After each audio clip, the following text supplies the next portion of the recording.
Hello there. It's Tom Byron, another episode of That Dude podcast here.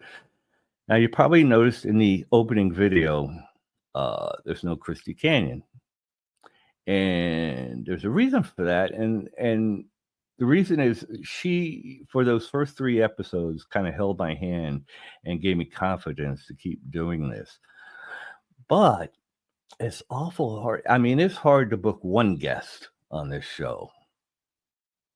Christy's a very busy woman. So are all my other guests. So I think I'm ready to fly solo. I'm sure at one point Christy will be back. But right now I'm going to go one-on-one with the guy that's writing my life story, Mike SAGER. Hey, Tom. Hey, That's man. If you can't be comfortable with me, Exactly. I think you're going to do fine. Exactly. Congratulations for cutting the umbilicus. Yeah. Well, baby steps. Baby steps. So, Mike SAGER, who are you? First of all, I know you're a writer. Idea. I know you're a writer. I met you like years ago when you were on a Paul Thomas set. We were You were writing the John Holmes story for Rolling Stone. Right. It was what was that? 89, 88? Something like that. Yeah. Was that at the? No, I think it was before that even. No, it was definitely the 80s. It was like soon after Mr. Holmes shuffled up. Yeah, it was right after he died. What year did he die? I can't remember right now. I want to say 80. I want to say 87. I want to say 87, 88. Well, I think that's when we met. Because Rolling Stone handed me. This is what they used to do. You know, you'd be a writer at large for a publication, and the editor would hold up or send through the mail a clip from the Wall Street Journal about John Holmes had died of AIDS. Right. Actually, I think this story he sent me was from the LA Times, because the Times writer was like really helpful in helping me to eventually find John's wife and his mistress, and to interview them both at the same time for that story. But so I met you during my research for that. Tom was one of my first, one of many. When I was writing crime pieces, I wrote so many stories about dead people. So I would get to know dead people, and talk to everybody because the crime had already happened. Right. So I could never John Holmes, I never fucking met him.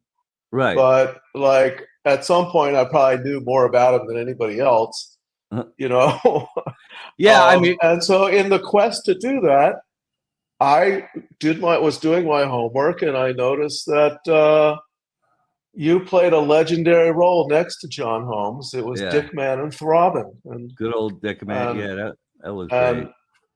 It was like, what was that? One of the early spoofs, kind of? Yeah. And the parody. I mean, parodies have always been part spoof parodies, whatever. I mean, the industry sort of lived on those. For many years, but you know what? So you know what's funny? The original name of that movie wasn't Dick Man and Throbbing. It was the Sexorcists. And Dick Man and Throbbing, the character names kind of we came up with them on the set. I think one of the. Wait, though, for the Sexorcists, weren't you supposed to be dressed as like a priest? Exactly. That would make sense, right?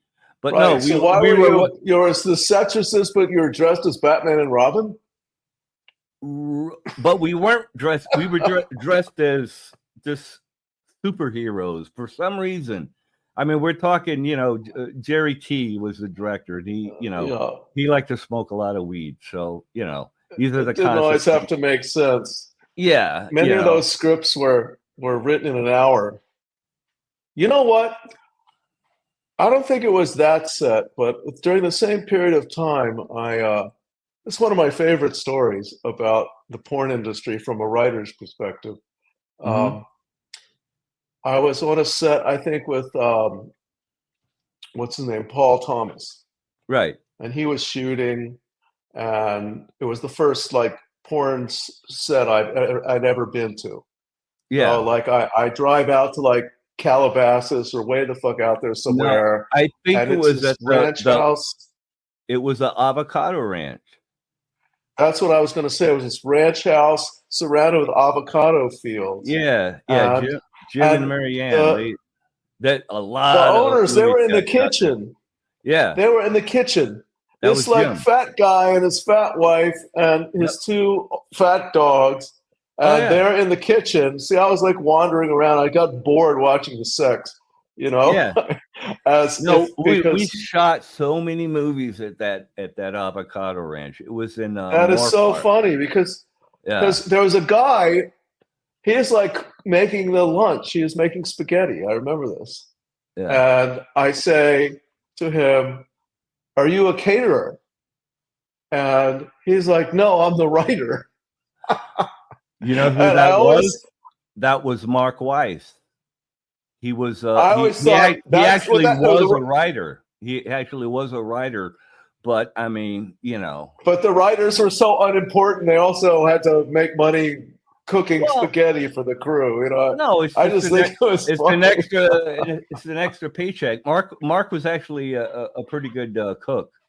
I remember some of Yeah, the no, stuff it's that not. Mark. It's my self-deprecating view of being a writer, though. You see, they Yeah. just give us all the bad jobs. You know. No, Um, I liked Mark. He's not with us anymore, but yeah, he was a good old guy, and yeah, he wrote scripts but so and is and that the catered day I porn met strips. you on that, That or I believe, did I yeah, meet you on that shoot? 100%. That is the shoot that you met me on because So I was watching I you. I remember I remembered was. you. I remembered you because I don't really like a lot of journalists that come around sniffing around porn sets. Anyone from the mainstream, I always get my guard up, I get kind of suspicious, like because what got me in trouble with like the IRS and all that shit was me going on the fucking local news and about Tracy Lords, about all the Vice, the pandering bust. I would, I made myself like the public, and then all of a sudden I'm getting investigated by IRS. So I was always had that suspicion of any, but you were like I don't know, you were just like a member of the crew. You blended very well, and that's why I'd done some research on your technique of writing and kind of what's the word, burrowing yourself with the subject. Yeah, well, these days it's called it being embedded. You're Embedded. embedded, That's the word I was looking embedded. for. That's the. Yeah. But it used to be just like I don't know. I had this great thing I used to tell students, which is, you know, when I taught college for many years, I sort of love to get these perverse lessons in. First of all, I cursed a lot when I taught. Right. I did this huge 600 person thing in Romania once, and then we Hmm. broke off for these little sessions, and all the writers had sessions, and they had a poll going on how many times I would say "fuck" in the uh, in the same thing, but in the same session, I think the person who won it was like 39 times in 3 hours or something like that. But Wow. you know, Fuck's I a had good this word thing though. I call the toilet bowl theory of journalism, and that's kind of what Hmm. I do. It's sort of like you get with a group of people and you just like get small Yeah. and then you jump in the toilet with them and Hmm. you just swish around and you just let yourself get carried until you're Nemo, Yeah. and you're underwater and you're in this new environment. I just like it was always I don't know. I mean, I think different reporters have different ways of doing things. I was Uh-huh. never I was a writer who learned that people would give you assignments because I wanted to write, but I had nothing to say. so Right. I could use my writing ability for assignments. Right. But I have social anxiety, and I never really wanted to travel or meet anyone. You and me And both. so this was my job. Right. So I mean, I just basically went there and I didn't know what to ask, so I would just shut up Yeah. But and just kind of like that's what I be like. pleasant. And then Yeah, if something exactly. would drop, I'd pick it up. Like Yeah. you would say, "Hand me the lotion," and I would. I'd hand you the lotion if you wanted it. You know, But it's you just understand, but that demeanor, allowed me to let my guard down. You know what I mean? right. I Well, remembered that I think a about you lot of because reporters. Go ahead. I'm sorry. no, no, what you were going to say was exactly the point I was trying to make. A lot of reporters, I don't know, you just get that suspicion kind of. At least I Well, do. it's just that they're insecure and they don't feel comfortable. But yet, the reporters are usually like they're pretty smart people who could have been doing some other job. Yeah. But that doesn't, like they could be making a lot more doing something else probably. But Right. they like have this thing in their soul. But at the same time, they have insecurities, and so you like it's like when you're I learned this when you're at the Washington Post. It's kind of like you're wearing the cape. Hmm. It's like Dick Man and Throbbing when you're wearing the RS on your chest, Right. or the E for Esquire or the whatever it was. You're in there, and like it's all how you use it. I think I don't know. I over the years it became as much of my job would be to minister with a tape recorder running as Yeah. anything else. Was And I that think was that that's like good journal. That's how a journalist should act, but I don't think that happens much anymore. was that the very first exposure to anything like the porn scene at all? Was that it on the set? Or have you You gone to some know, have you gone to some parties or anything like other that? than like in the frat, like Uh-huh. we like had a movie night with a 16 millimeter Right. projector one time with like the guys with the loops, essentially with the guys with the socks. And one night my friend Henry and I, who's now a huge producer at 60 Minutes, but we were on Quaaludes in Times Square in the Oh, in I the miss early Quaaludes. 80s one night, and we went and watched those fucking you know, what'd you call those things? Those dime Loops. machines, Loops. loops. Yeah. Yeah. But other than that, no, I really had Well, no interest but this was your in first like putting. on It on was, the set. it was, but the thing was, is Yeah. my father was a gynecologist.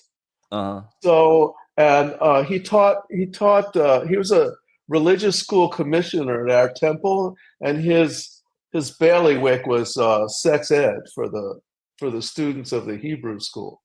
Right on. So my father taught sex ed. We could say anything in our house that you wanted to, as long as we use proper terms.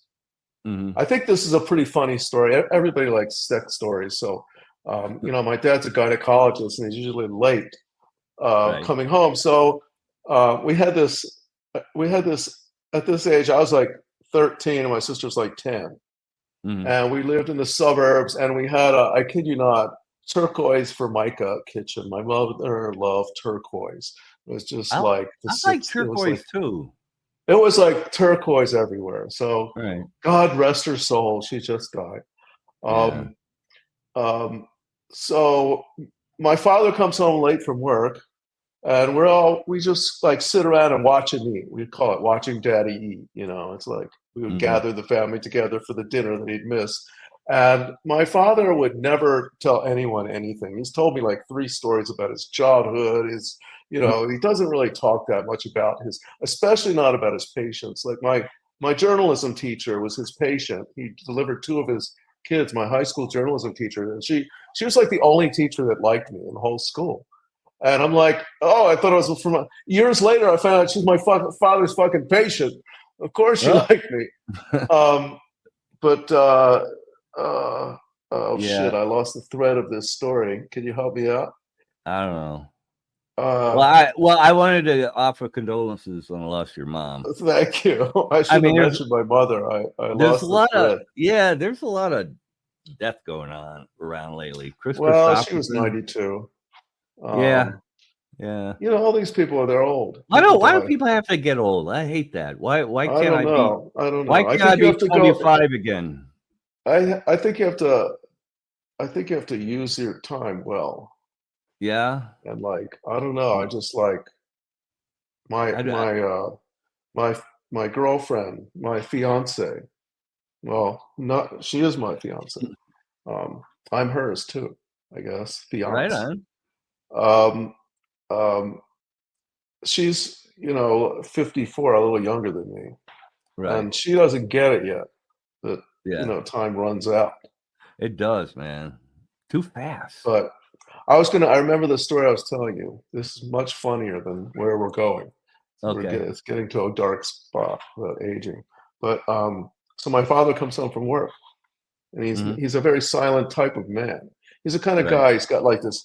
He's size 10 glove in the operating room because eventually I would work in the OR and Right. hand instruments as a scrub tech. I got it's a summer job he got me, in his attempt to get me interested in medicine. But so he was really known for like crushing people's hand. He had this crushing handshake, and he had really long arms. My sister got his Right. like body build. He's like really, she's very short like my mom, but she's got the long, really long arms. My father just like hug you like you knew you needed to be hugged, which is one reason I think I was a good reporter, because my parents loved me, Yeah. and you have to like not feel insecure to be able to Right. go and hang out with people who are different and just let them be who they are, Oh, But absolutely. so my dad comes home and he's having dinner, and this is very usually kind of a taciturn guy who likes to smile, and he'll pat you on the shoulder but not talk a lot.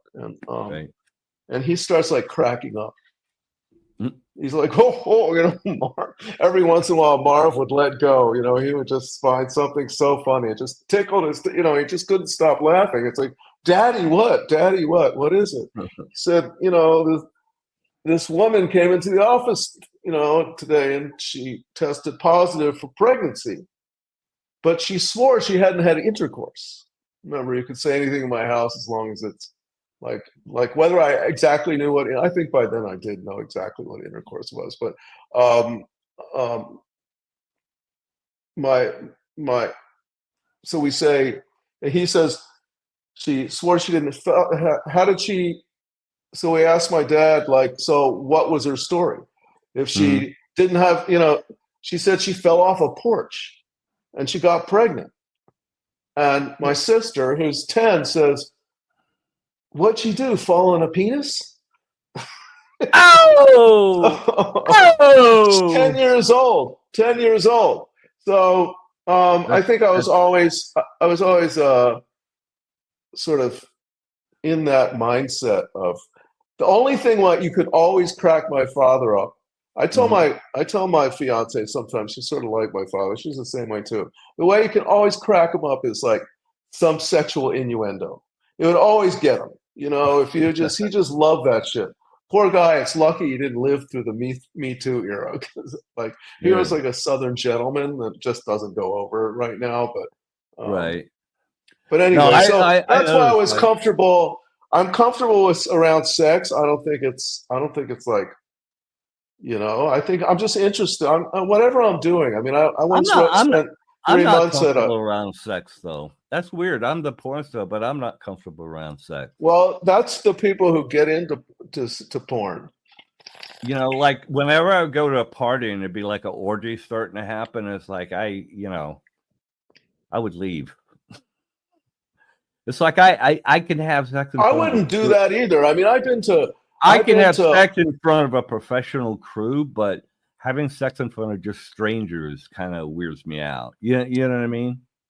Yeah. Well, first of all, I'm like, I'd rather do it in the privacy of my own home, just with one person, and it's about the connection, and like as a 68-year-old guy, I have to just say, fuck yes, Cialis. Fuck yeah. I mean, I I'm am I'm like a young man.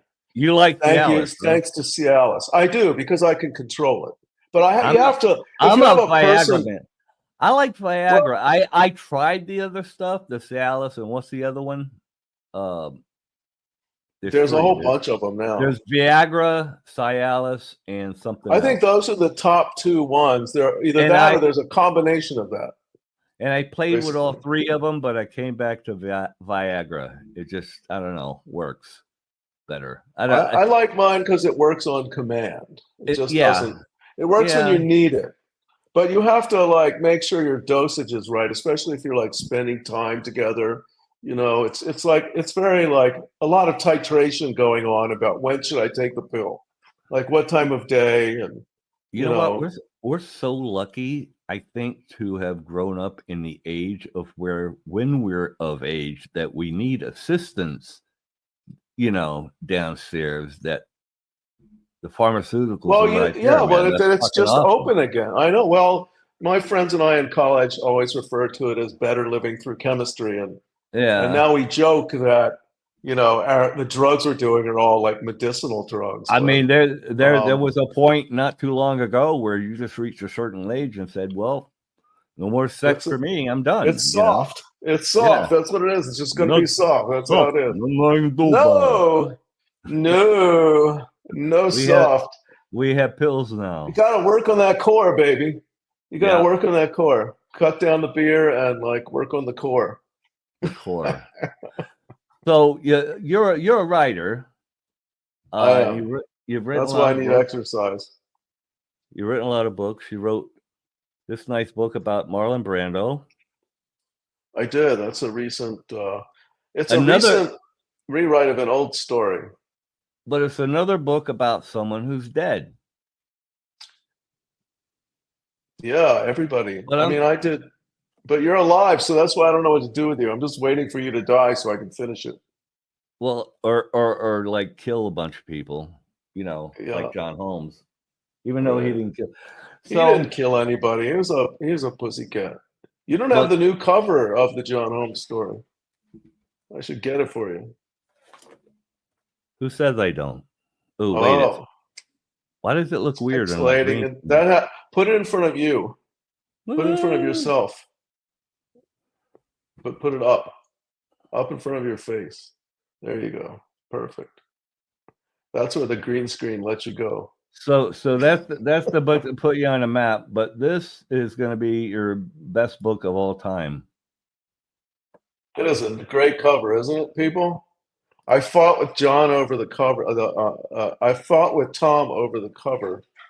No, The not the title. cover. Well, the The title. title. Well, I think because it's great. And then I did. you You know came what? around to my way of seeing it. It's grown on me, but yeah, it's still. I mean, for people in the know, there is a certain Gonzo porno movie by Joy Severa, which is Which you so were in. that I was in. That you were in. So you have claim on that. You have claim on that. Plus it's a different medium, so it's not copyrighted for that. Plus it's over 20 years old. So but Uh, it's just it fits you. It's a fitting title, and well, it's just like kick ass. Put it up there yeah. again. I love that. I have it. Me too. You know those the writer is the artists are two Australians. Yeah. Sonny and Biddy Yeah, I like the art are a their lot. names. Their art is amazing. And in fact, Sonny, I just got his tickets to see the Lakers because All right he's a on. real huge basketball fan. And he's coming up to LA, so I used to I'm gonna be. I take him don't to know. a Lakers game. I kind of fallen off the Lakers since Kobe retired, and then you know. You know, I watch. But It's I always did what I'm it. paying attention to, but I mean, like I started watching the Lakers like back in the Wilt Chamberlain days, because I'd watch yeah, because the games would be on late, and I'd watch with my dad, and stuff. So right, it was right. kind of a bonding thing. And then I got into it again back in the Magic Johnson, Larry Bird days, and then after they went, then it was kind of like then Shaq and Kobe I came get up. it. I get it.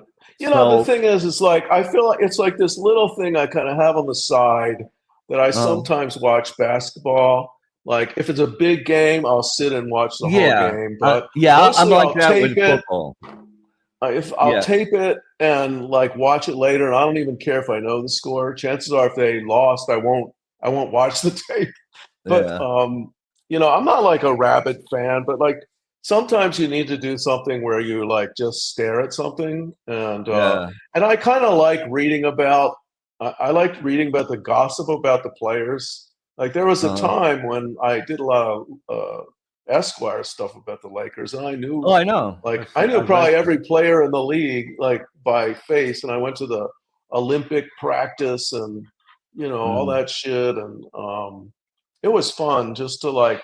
It was like something you knew, and it was also since I don't have I have the right brain of a pea, or is it the What? left brain? Which is the brain for math? Which is the brain for math? Left brain I or right forgot. brain? I think it's right brain. I have the right Whatever. brain of a pea. So Yeah. I like basketball because it's only like 10 players on a team. Oh, You yeah. don't have to know all this shit. Right. It's so much less to know. And Yeah. then, then we can argue about like what sport is better. But those guys have to do all of the things you have to do in sport. You can't be Yeah. specialized, that No, specialized. I like So that's basketball a cool because sport. I was good at it when I was a kid. Yeah, I So I like to can, play too. whereas like At five football, foot three, I was like at 5'3" in high school. But no, it's something to I do. was pretty good at it when I was a kid. So back to the book.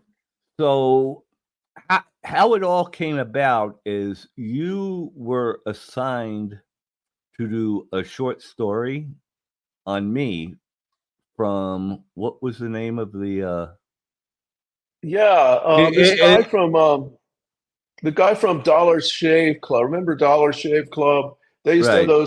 those. They started out really having the commercials in the Super Bowl. And that's how they got famous.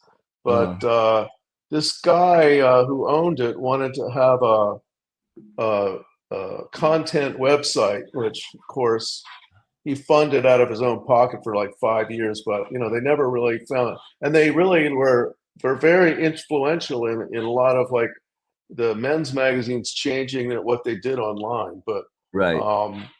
it eventually died. But I guess it was founded by a former like mentee of mine who was a Playboy editor at one time, Uh-huh. and I what year was it? Was it 19? I want to say, yeah, it was before I moved to New Yeah, York. well, it So was yeah, right before you moved to New York. It was 19. so it was So I early worked for part them. of 19. Yeah, I worked for them for a couple years. At first, I tried to get people to write stories like I wrote, but Right. we weren't paying them very much. So we finally decided the guy would just pay me to write the stories, which is probably what he was angling for in the beginning. And I didn't really feel like writing a million stories for no money. But anyway, so um, I think I noticed I think we were Facebook friends, as Yeah. prosaic as that is. But Yeah. I noticed you were driving an Uber. Hmm. And I knew that, I know especially with Mel, like they like to do stories about, these modern kind of, it's a perfect story. Tom Right. Byron, the former porn star, is driving an Uber. Right. So I said, let me write a story about it. I'll write like what I was doing then, I was spending like 3 or 4 days with somebody. And Hmm. then where I used to spend 3 or 4 months. But in these days, I was spending 3 or 4 days, and then I would write their story, and I'd write a nice story. I mean, in that way, I wrote a really nice story about Ron Popeil, the guy Yeah. from TV. Remember him? He Yeah. I was funny remember. as shit. I He was think. funny as shit. I think he had a house that was a porn shooting location back in He the day, might have. like He lived in this like long. real big mansion, but I watched him try and sell his last great invention, this turkey fryer. to this Chinese lady in his kitchen. It was like really great. I went to Hawaii and I met the Rock's double. It's the Rock's body double. Oh, right on. This guy was a great guy. Anyway, you know, it's really weird. We became friends.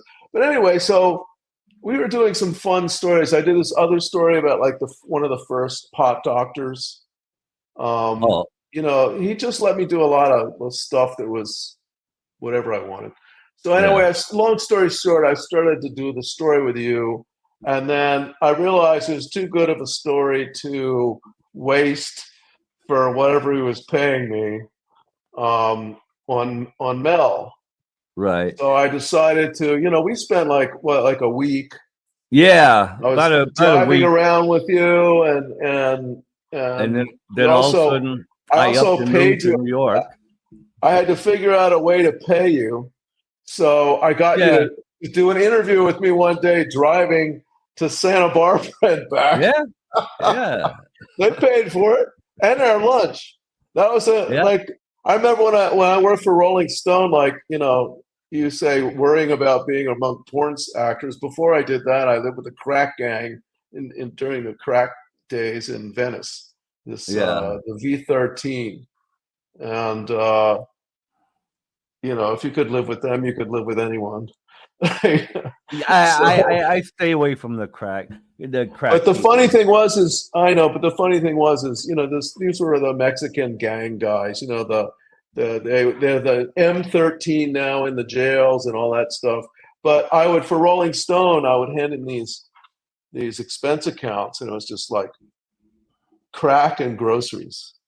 Because I would buy the women groceries, you know, and bring them over, and I'd spend money on crack for all the guys. And Well, Rolling Stone, I wish I had a copy um, of that expense account. Maybe somewhere I probably do.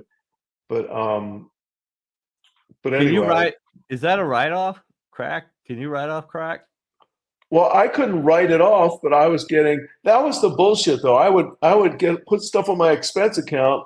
They would put it on as pay, and then I'd have to pay taxes on the money that they're reimbursing me. But you know, whatever. So anyway, so I thought the book was too good to waste on just magazines, a little, you know, online story, a couple thousand words. So I waited, but then, you know, you changed cities. You went to Yeah. Rochester, and but I came up there. Oh, yeah. That was I great. came up. We hung out. We did like all the because I first I wrote like a lot. I wrote 35,000 words, and then Right. I came up to you to fill it in, and then like COVID How do you, happened. you know what? I got to ask you real quick. How do you know when it's 3,500 words? Does your thing count it? 35,000. Or 35,000? What? Does your little system that you're writing on count the words? Yeah, I write on Word, Okay. Does it count and like it an has a A? running counter at the bottom. Oh, okay. I got you. I Got think you. it counts every 5 words as one word, actually. Every 5 spaces used as one word, something like that. Okay. All right. Sorry to distract you. It's all right. It's pretty accurate. It's like 250 words a page. Yeah. It's Now it's pretty just one of the accurate. little things I've always wondered. No, How do there's people? I can talk about that stuff, especially since I've become a publisher for the last 13 years. There's all this weird, kind Mhm. of interesting stuff about that. But so so what were we saying? I moved Um, to New York. oh, you moved to Rochester, then we did the interviews again, and then COVID Yeah. happened, I think. Yeah. And then and You your actually tooth got happened. to. Well, yeah. Well, what happened with my teeth is like I have veneers on my upper. I had veneers on my upper teeth that I got in '97 when I was with Elegant Angel. You know, I did something for Pat and he paid for them. But the thing they don't tell you about veneers is after a few years, they don't have a lifetime guarantee, I guess. And they started falling out. I lost the one in LA. So I got like a little thing, like a little, grill, Bridge thing. a Yeah. little gold tooth that kind of covered. And then I got up here and another one falls out, and then the bridge falls out. And I was just like, "Grr." So I and I wanted to be camera ready for this documentary that I did a couple of years ago that still hadn't come out yet. Yeah, I So need to call her and ask her what's up with that. yeah, so what I did, I just ended up yanking all my teeth, and over the course of the last year and a half, a lot of dental surgery and a lot of stuff, a lot of money, and now I have some, Beautiful. and I But had I think you should endorse for your watchers that since my fiance does run a dental office, uh-huh. I would say had you had the wherewithal to have regular dental treatment through those years, the Yeah, lean years, had yeah, you had some sort of ability to access that, your teeth wouldn't have been so bad, right? I mean, yeah, yeah. I mean, yeah. I mean, bottom line is like when it came to my teeth, I had a very clean mouth, but let's face it, back in the 80s and especially the early 90s, doing a lot of coke in the 80s and doing a lot of speed in the early 90s, that tends to fuck with your teeth. I mean, that's why I ended up getting veneers in the first place, because I kind of had yeah, I had dental issues because, right, because of drug use. right. But, They look great now, yeah, yeah, this ain't and the you're ready to final, come out. it's not the final set. I have another one that eventually, becomes the permanent. Oh, Yeah. I didn't know that. Yeah. Well, that's good. It'll be ready So, in time. yep, we're still, yeah. Well, when the books, Do you think for the so last, I don't know how long these things go, but do you want me to read a little bit of the book to get a little absolutely, interest going? I like to go All about right. an hour. We're at 37 minutes now. So, All right. Let me do I think there's like just the beginnings a little, and okay. then I'll do the beginning and the intro. Let me find it here.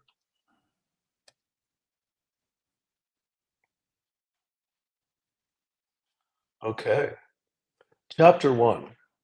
The Uber driver has a familiar face. According to his profile in the app, his name is Thomas. He's completed more than 10,000 trips and has a customer rating of 4.96.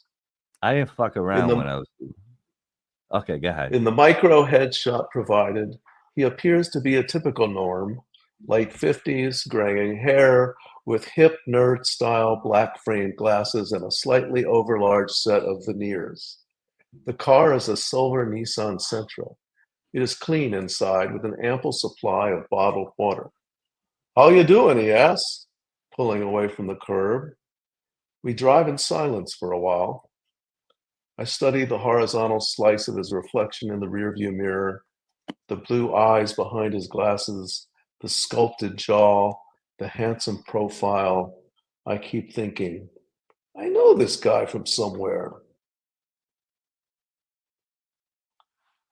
Second chapter, a real life Dirk Diggler.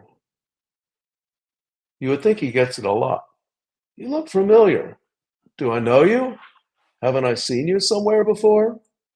But nobody recognizes him, or almost nobody.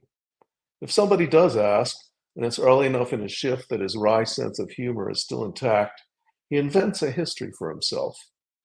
He'll say he's a jazz pianist, a singer in a rock band, a screenwriter, a cater waiter, a member of the Stagehand Union, IATSE Local 33, which is what he's actually trying to become. It's a long process that requires 18 months of continuous work. He has yet to qualify. Years ago, before the internet turned the porn industry upside down and shook all the money from its pockets, this black, bespectacled Uber driver was practically a household name, or at least a name known in millions of darkened bedrooms across the world. In a career that spanned 4 different decades over 34 years, Tom Byron appeared in nearly 2,900 triple X-rated porn films, making him the most credited actor in the Internet Adult Film Database. According to Tom's count, he's made a full 3,000. During that span, he had sex on film with an estimated 4,000 women. Byron got his start in porn as a 21-year-old, a skinny, fresh-faced boy next door with a Bee Gees-inspired feathered haircut and the kind of surprise waiting behind his zipper that widened the eyes of even the most seasoned actresses. He'd win the last of his many adult film awards at age 52 for Best Supporting Actor, playing Obi-Wan Kenobi in Star Wars XXX, a porn parody. In the 80s and 90s, at the peak of his career in the adult industry, Byron was pulling down about $1,000 a day to have sex with all the great foremothers of porn. Kay Parker, Marilyn Chambers, Asia Carrera, Nina Hartley, Ginger Lynn. He even worked with an underage Tracy Lords in her porn debut, What Gets Me Hot. For a time, before Lord's true birthday was discovered and sales and viewing of her movies became a crime, Lords was one of the most sought-after pornographic actresses in the adult entertainment industry. Though she was living with another man at the time, Byron had a romantic relationship with Lords, though he denied the rumors. After all, sex with her in public was private was a crime. Eventually, Lords would become one of the very few porn stars to cross over the Hollywood mainstream. She'd studied method acting at the Lee Strasberg Theater and Film Institute, and go on to star in several first-run productions, most notably the film version of the musical Cry Baby, directed by John Waters, opposite Johnny Depp and Ricki Lake. Meanwhile, Byron would continue to make films, year after year, film after film. Over the better part of 4 decades, Byron acted, shot, edited, and produced adult films. He acknowledges Viagra for lengthening his career. Of course, many actors continue to use it and other ED meds, which takes the worry out of performance. The size bump that accompanies the opening of interior blood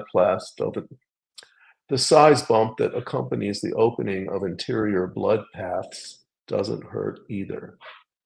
Byron's IMDb page lists more than 20 awards, among them Male Performer of the Year, Stud of the Year, Best Single Performance Actor, Best Anal Scene, and many more.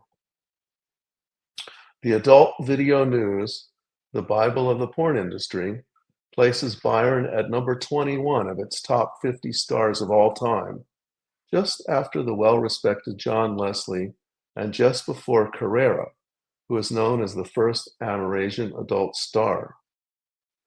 Byron and Carrera are in touch regularly via Facebook, by the way.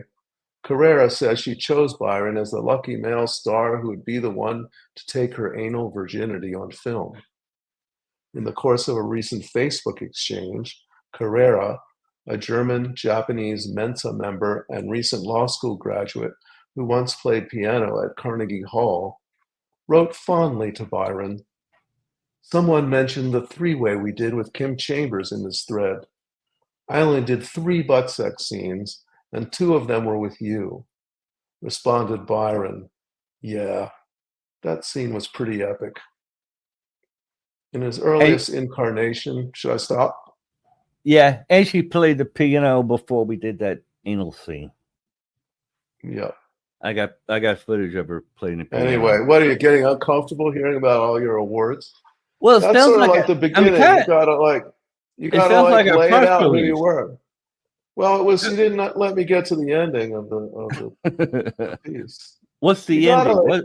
What's the last chapter? No, the last chapter's not done.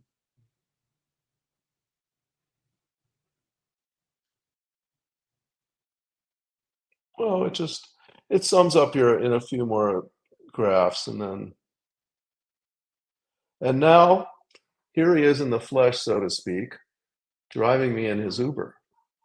Tom Byron, 57 years old, a long way from Tracy Lords. I've got to earn at least 100 a day to make my nut, he says, his basic living expense. Uber keeps lowering their mileage rates. As it is, he's 2 months behind on his bills. Money from Rob Black is keeping him afloat. His teeth are bad. His life sucks. He has no fun. He hasn't even been laid since his last film in 2013. There you go. That's a happy ending. That's the ending of the first chapter. Then we go into the beginning. The fun part. This is what people like. They want to hear you like, oh, you fucked every girl you wanted to, but now look at you. Yeah. But then you come back in the end, which is one reason we waited like 2 extra years, because you were like you like at one point you were just there, you had no teeth, you were like gumming everything, life sucked, and now you're like on your way back. You got a fucking podcast, you're reinventing yourself. At least I can go on camera and help promote the book, which I wouldn't be able to do. Well, I'm saying, and you went through a shit ton to do all that. And I think, honestly, if I can, for your listeners, if I can give them some real, as your biographer, I would say, in a way, you're like a beautiful girl. Because beautiful girls, and I married one, and she proved this to be true, that they're so used to people coming up to them that they don't gain good skills at going to people. Oh, like I know. Me, I go to a place, I can size up what people need, I give them what they need, and then you like me as a porn star, even though I'm a weirdo, and porn stars always hate outsiders. But for her, it didn't even occur in his brain, what does this person need from me? Like, it didn't even occur to her. And like, as a porn star, it's kind of like you had like such a great life. Oh, yeah. You were just like you just had to show up work and like get a hard on, which carried its problems. But now you're in real life. Yeah. It's like a drug dealer trying to work at McDonald's. Yeah. It's like you feel bad. I used to make $1 million a day, and now I'm making $15 an hour. I mean, how can you not like go through shit? There's actually an old SNL skit that had Jim Brewer, and I got to look it up and I'll send it to you, where they basically play him and this other guy basically play 2 ex-porn stars, and they're working at a fast food place, and everything like dropping the fries or flipping a burger becomes a sexual innuendo. So it was kind of funny, but it actually kind of. So that's the thing. It's like, it kind of like, and then like this, you went through a lot of stuff with Rob, and like you spent all your money, and then so you went through a down period. But then like, I remember when I was a young kid, they had all these famous writers that came to this theater over a 10-week period, and I spent I was living in Washington, and I spent all this money to buy 2 tickets, and I would take like editors and agents, and we'd go and see. And I remember this Kurt Vonnegut was one of the speakers. You know him. He's written my favorite is Slaughterhouse-Five and all those other books. But he did this talk about how in stories, boy gets girl, boy loses girl, boy gets girl back. It's like this up and down, it's like, and then the triumph at the end kind of thing. And that's like kind of what we hope for in a way. Like, otherwise, if we just kind of let it go, life is just like sometimes, so good things happen, bad things happen. It's kind of like, that's what you want your life to be like. But I think it's up to us all to be able to like learn something, evolve, and it's like, make that final thing. So you're still a young enough guy that Yeah. the last version of your story, the ending of your story is a lot happier than your beginning. And that's why the ending is sad, because like that's how you were when I met you. You were Right. sad. It's accurate. It's fucking Yeah. just accurate. And that's Oh, what yeah. your readers can expect from this book is like, unplugged and with the insight of what we've learned together.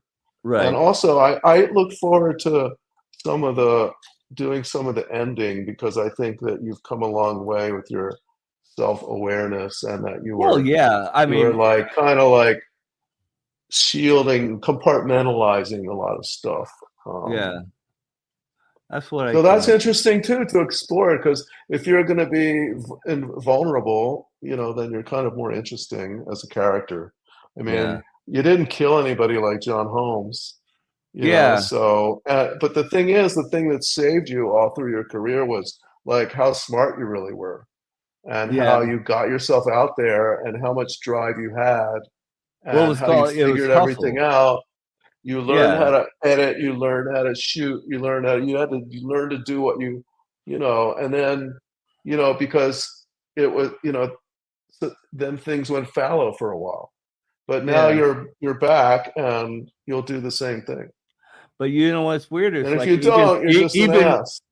even when things are bad, you find a way to like during the lockdown when I did Uber up here in New York. I mean I did better. I actually, because everyone else was locked down, I was actually making a whole bunch of money and you know basically furnished my entire place. Just because I was making so much money on Uber. So I know, that but that's great that you did it. Like, because yeah in the beginning of the Rochester story, you have like one table that's like from a kindergarten that your computer's on that you're sitting yeah. for. Oh, I know. Yeah. Remember that? You didn't have any Yeah. furniture. Yeah. You had like Yeah. a Now bed and you had that like what was that table? it was It just a was like table. It was a Walmart table. a foot And I off had the floor. it What was was a it for Walmart table. kindergartners? Yeah, probably. Like the extra table at Thanksgiving, where the kids table. I know, and you had your computer on there. It was great. It was fucking Yeah. great. You do what you gotta do Look, sometimes, it's just you life. know, But when now I got you're a a fully journalist, my place is fully furnished now. but that's what I'm saying. When you're a journalist, sort of like if like the bus goes over the cliff and no one dies, it's like gets into page B8. But Yeah. like if people die, it's on the front page. Yep. So it's like if it ain't like a fucked up story, it's not a good story. And so that's kind of like why your story is good and why people are going to enjoy it. I Are hope there in January. are there any like stories of hot chicks that I banged? Um, I Because don't know. that's all the porn fans care about. Oh, tell me I about know, but this like girl. Tell me it's a about little that bit girl. Like, who cares? I know. Well, it's a little uninteresting to talk about. I know. And then I put it in, and then I put it in, Yeah, and then I put it in. We have a little exactly. of that. A We have little some bit. of that. Just a little bit. You have opinions about women, but like you actually like I think actual true porn fans, they like to hear about that stuff, but they also more like to hear about what the people are really like. Because like Right. I got to know Asia Carrera very well. I did a piece with her for Playboy, in fact, when she was still like in hiding. I should And have Asia on the show. That should be why good. not do it? But I, she maybe looks not. great. When I I don't. met her, she I'm. was like super overweight, and then she like pulled her whole shit together. And Well, she had she's two like. babies in the. She delivered two babies by herself in the bathroom. I know. I know her whole thing. She just passed the And bar. yeah, Yeah, I read her but yeah, papers. she just like she realized what I realized But with the that's the thing. three week. I want to have different kinds of people on. I want to have you. I want to Well, have people have her I on. had growing up. You can have me on with her. Have me I, back with her. I'd love to. I haven't like we talk on Facebook every now and then, and she wrote me the sweetest letter. kind of one of the nicest thing anybody ever said. Yeah. That the way I portrayed about the way I portray people, which I have. No, she's right. Well, Yeah. before I had all these problems in my office, it was on the wall, but it's not anymore. It may be again though. Yeah, but that's the thing I wanted to get back to is like I want to have different kind of people other than just porn star, because I don't just do just like I didn't want my bio to be just another porn bio. I kind of don't. Well, look, want it's for you to shape. Exactly. You know what I mean? I mean that's it's sort of like as a guy who like got into Georgetown Law School and then left after 3 weeks because I wanted to be a writer, then and lied to my Jewish parents and told them that they were saving a spot for me in the next class that they weren't.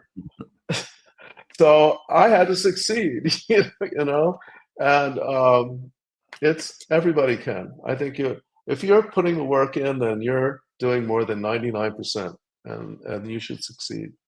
Yeah. And so all these people, give Tom a watch.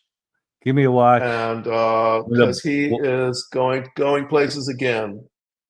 And I really really predict another Viagra fueled turn in the porn industry before it's over. I do. Money talks. Who's the oldest guy to do a porn film? I mean, fuck. It was some French guy. I think he was in his 70s. I used to watch him. I think his name was Jean. You can be the only one who actually moves while they fuck. Yeah. No. Anyway. Yeah, we'll see. Anyway, about to call it a night. Mike, thank you so much. Thanks for going late. But what your listeners don't and watchers don't know is that there's a fucking house on that hill over there, and they've had people using. It's like been double jackhammers. Oh yeah. It's almost like. It's like, well, actually, it's weird because then there was another house on the hill 2 doors down that had these pounding things, putting pylons in the ground or whatever you call them. Like it went on for like a month. Like, pound, pound. It's like a lot of like sex and natural sex going on. But now it's nice and quiet. So there you go. Nice and quiet. That's why. So we waited for 2-3 for a good reason, but I know it's late there. So, well, no, technically, this has been the best show I've ever done. Technically, on a technical meaning. I think it's not. I don't really like the glare behind me. I've been moving into it. Oh, geez. All right, Mike. I'm a perfectionist. All right, Mike. I will talk to you soon, buddy.